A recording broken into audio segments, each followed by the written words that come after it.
Good morning, good afternoon, good evening, folks. Michael Zuber, one rental at a time, back with this Tuesday guest and friend of the show, Mr. Lumberjack Landlord. How you doing, buddy? I'm doing all right. I'm still on the mend, but Yeah, important what we do here. So I wanted to make sure that we did it. awesome, awesome. Well, one of the things I want to do first off is I want to think about those new investors that you and I talk about.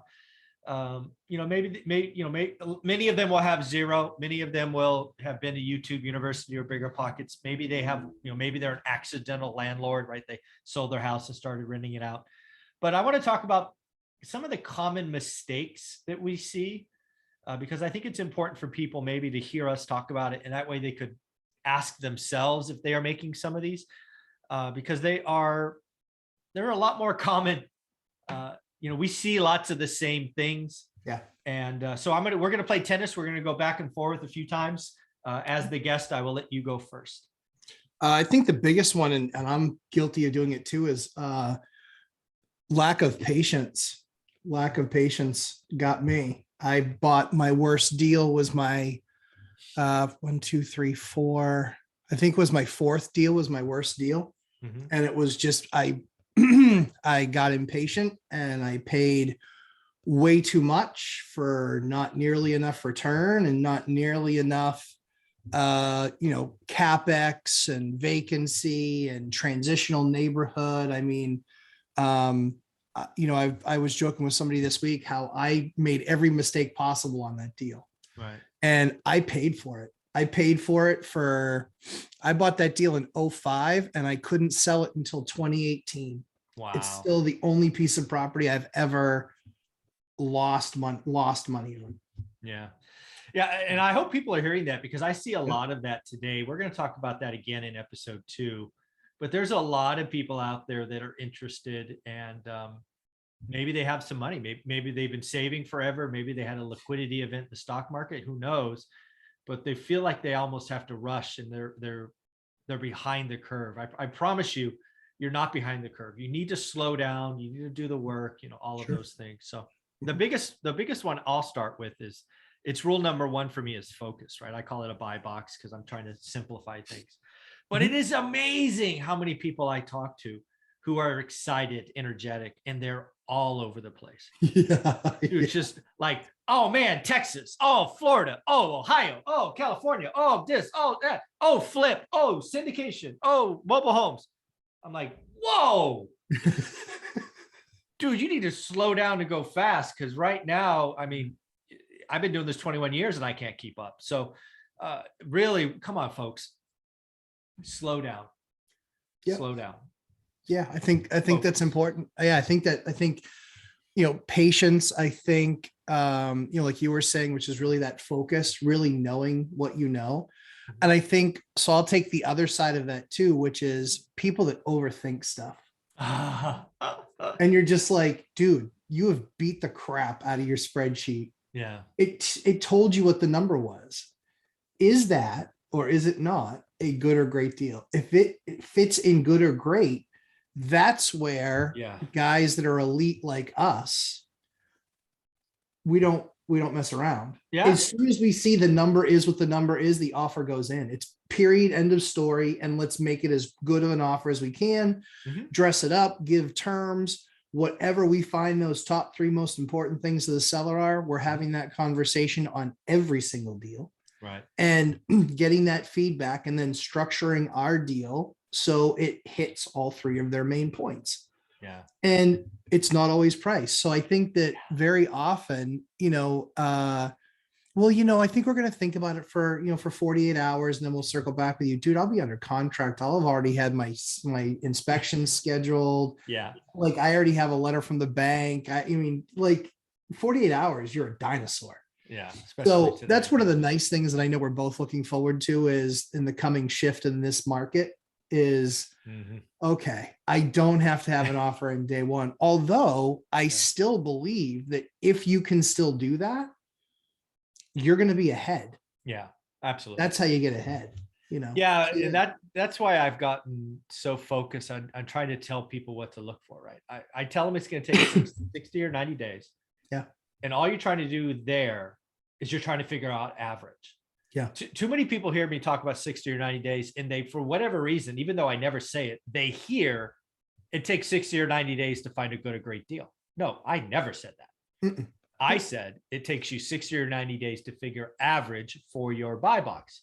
Then you have all the power, because once you know average, and let's just say average is 6% cash on cash, I call it yield.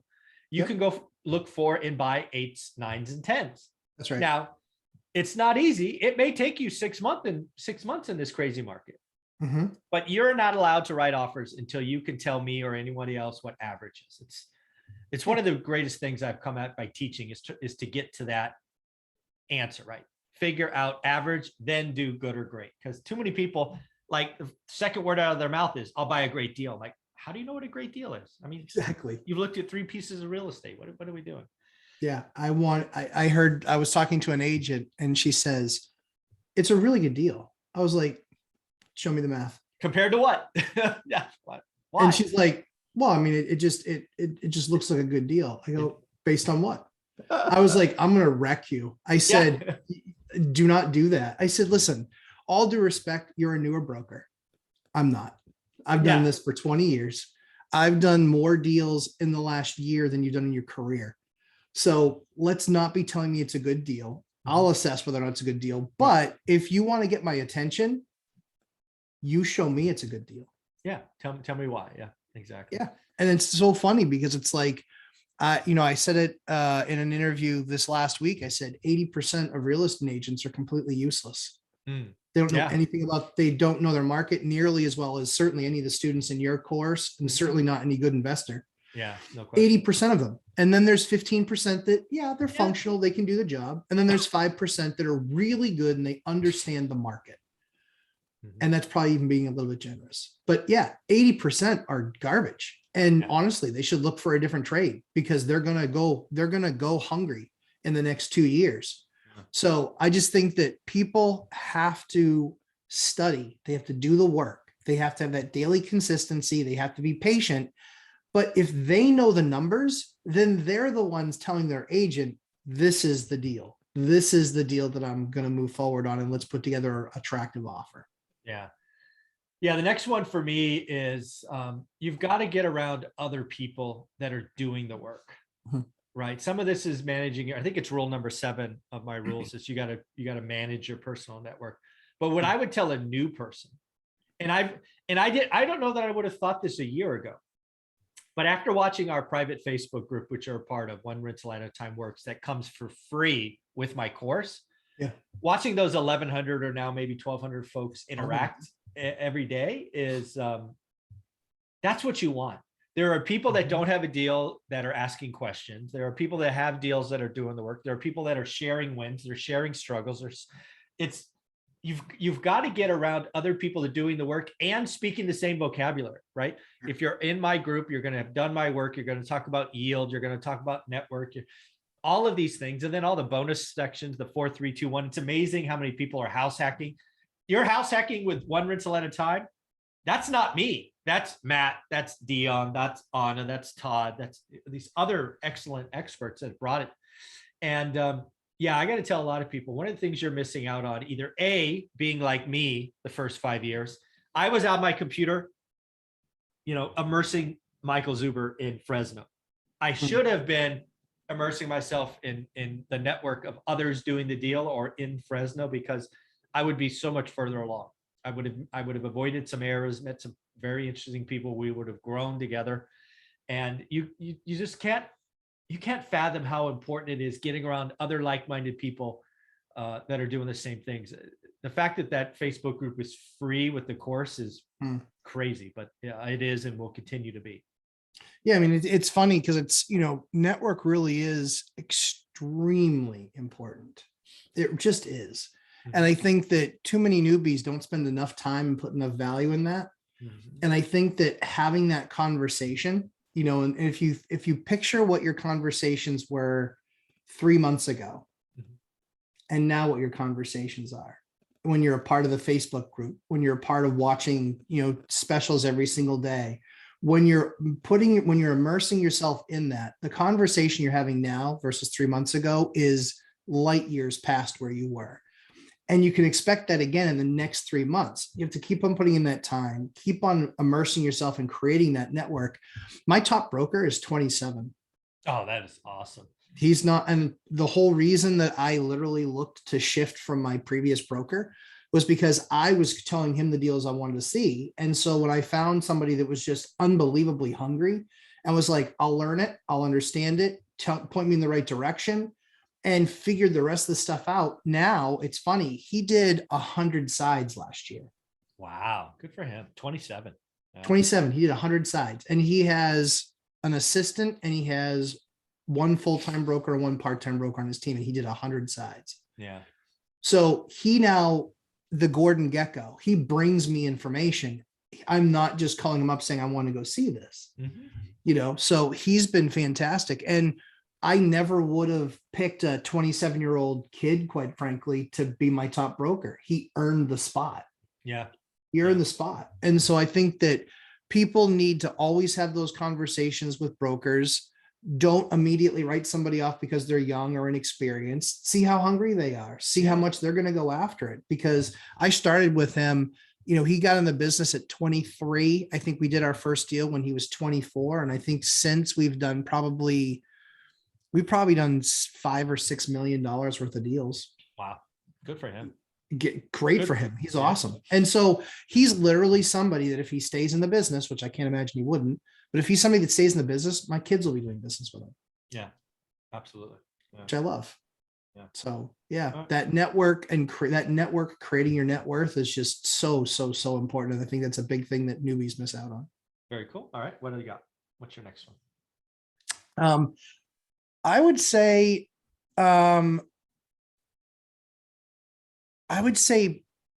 people I think newbies make the mistake of not really understanding what rents are. Yeah, especially today, for sure. They're looking at Rent-O-Meter and things like that are dated. Go right to the market. What is available right now in your market, and what's it available for? What's it renting for?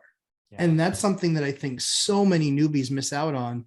I know that I just beat out a bunch of other newbie investors. I knew 3 of them, or through the food chain. Sure. They all have less than 3 buildings, and I beat them on a deal.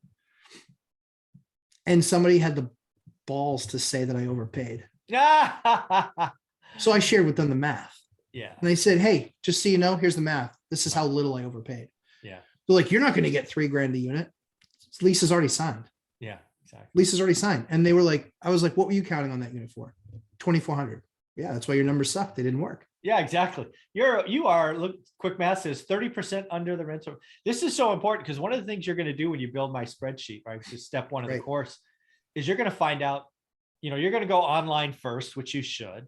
Yeah. But then as you go through the course, the idea is to start networking. You meet more people, call property managers, look for listings, drive around. Yeah. Because trust me, if you think it's going to rent for 2,400 and the right answer is $3,000, your yield will explode with that extra $600 because all that, or at least most of it, falls to the bottom line, right? You could have a bad deal, which means negative cash flow if you have the wrong rents. That is actually a great deal if you know your market. That's exactly right. Yeah. Well, and they DQ'd at like 5. So I won the deal at 5.25. Okay. They lost it at 5.10. Okay. But they were counting $2,400 a month rent, and I was counting $3,000 a side. They were $2,400 a side. So they were $4,800 a side, or $4,800 for the building. Right. I was 6, and I only paid $20,000 more than they did. Yeah. You were overpaying. I wasn't. I didn't. I crushed it. Yeah. I crushed it. And I just got a great deal, like 23.7% return on capital. That's amazing. So that's an area that I think that new investors really have to understand is you can't swag it.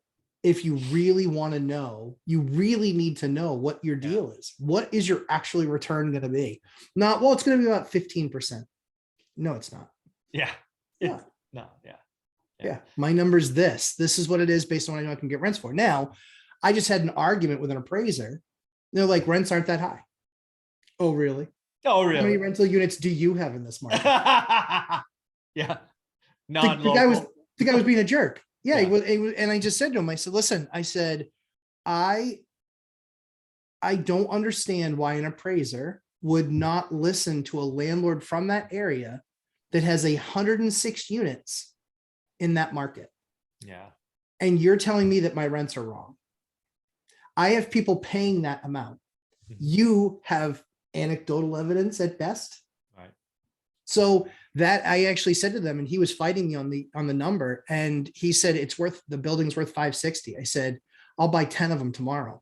Yeah. It's not worth 560. It's worth 650 all day long. Actually 7. I'd pay 7 for it. Wow. And we had to argue. We argued back and forth, and the appraisal just came in and he got it up to my purchase price of 6. My 6 was a steal. I'd buy that building 10 times over. So again, this is the power of knowing your market, a power of having the data. And the only way you can get that stuff is by doing the work. It's the only way you're going to get that. The only way you're going to get there. Yeah. The thing I want to say here is there were 10 years of my career where you could just pick a number and it was it, right? We had 5 years in my market where rents didn't move. They just didn't move. Right. Then they moved up, 25, 50, $75 over the next several years. Yeah. But the last 2, folks, bananas. It's time to do the work, network, use it as an opportunity to grow, all of that stuff. So we'll wrap this one up with my last one, which is sometimes people, I don't know what it is. They've been doing the work for a little while, which could be as short as 3 months, or maybe it's a year, right? Maybe they truly have looked at their market 365 days for the year. And they get to a point at somewhere where they go, I have to buy something. Right. Folks, I want to tell you right now, you never have to buy something. You never have to buy. If you get to that point, the chances of you doing an average, or dare I say bad deal, are astronomical. When you get to that burned out feeling, I would tell you to change your buy box or change your markets or something.